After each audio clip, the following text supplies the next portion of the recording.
The atrocities of Japan's Unit 731. Unit 731 was a Japanese military biological warfare research and development program that conducted gruesome experiments on prisoners of war, often Chinese, Russian, Korean, and other allies. The experiments included vivisection. Prisoners were dissected without anesthesia and their internal organs were removed for study.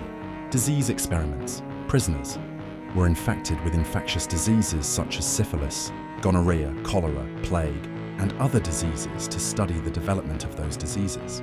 Biological and chemical weapons testing. Prisoners were used as targets to test germ bombs, chemical bombs, and cluster bombs. Amputation. Prisoners' limbs were amputated to study blood loss or to attach the limbs to other parts of the body. Temperature experiments. Prisoners were deliberately frozen to study the effects of freezing or placed in low pressure chambers until their eyes bulged out. Starvation and water deprivation. Prisoners were deprived of food and water to determine how long they could survive. These tortures not only caused severe physical pain, but also brutally destroyed the dignity and lives of prisoners. The number of victims was in the thousands, most of whom died as a result of these experiments. In addition to Unit 731, there were many other brutal tortures used by the Japanese and other armies in World War II, such as beatings to the face, head, abdomen, and genitals with the hands, sticks, wooden shoes, or other instruments.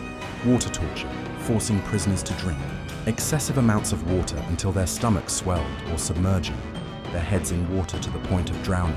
Electric torture, electric shocks to various parts of the body.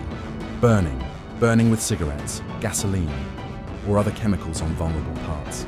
Arthritis, twisting and bending fingers or limbs until they become inflamed.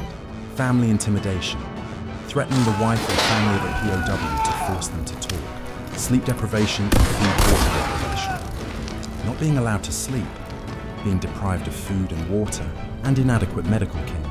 Although all tortures were brutal, the medical experiments conducted by Unit 731 are considered one of the most heinous and inhumane crimes in the history of World War II.